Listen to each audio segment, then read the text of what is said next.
एक दफा का जिक्र है कि एक जंगल में एक शेर और लोमड़ी रहा करते थे।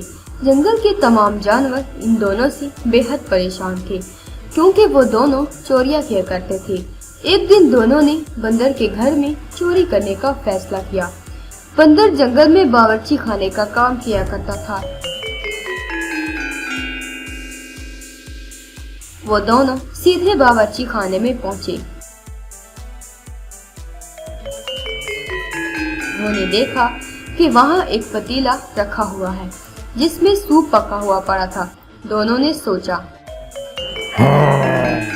ये अच्छा मौका है, कोई घर पर नहीं है, हम ये सूप खा लेते हैं, किसी को कुछ भी पता नहीं चलेगा। पहले शेर ने अच्छी तरीके से अपना पेट भर लिया और फिर लोमड़ी से कहा, अब तुम्हारी बारी है, तुम ये सूप पी लो।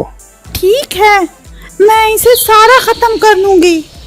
ये कहते ही उसने जैसे ही अपना सर पतीले में डाला, इसका सर पतीले में फंस गया और वो चिल्लाने लगी, हाय हाय, मेरा सर, क्या करूं, मेरा सर निकालो पतीले में से। अंधेरे में शेर को कुछ समझ नहीं आया कि लोमड़ी की किस तरह जान बचाए। पतीले में से इसका सर निकालकर अभी ये सोच ही रहा था कि अचानक शेर ने महसूस किया कि बंदर घर वापस आ रहा है, तो वो लोमड़ी को वैसा ही छोड़कर भाग निकला। बंदर जब घर पहुंचा तो उसने लोमड़ी को अपने बावर्ची खाने में फंसा देखा तो समझ गया कि यहाँ ये चोरी करने आई थी। अच्छा, तो मेरे बावर्ची खाने में चोरी करने आई थी और बदकिस्मती से इसमें फंस गई। वो लोमड़ी को लेकर भालू के पास गया, उसको बताया। भालू को एक तरकीब समझ में आई। इसने कहा, लोमड़ी को यहाँ पर रस्से से बांध दो, हम इसे खुद ही सजा देंगे।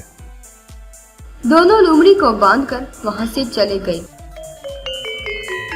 शेर ये सब खिड़की से देख रहा था।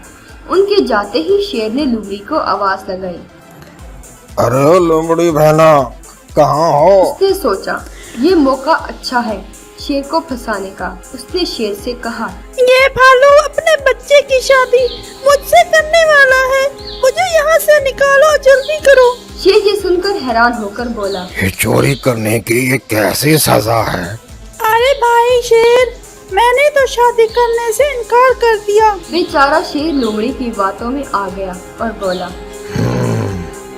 इस सजा से बचने का एक ही रास्ता है, तुम यहाँ से भाग जाओ, मैं तुम्हारी जगह पर बैठ जाता हूँ। शेर को भालू के बच्चे से शादी का लालच देकर लोमड़ी ने अपनी जान बचा ली।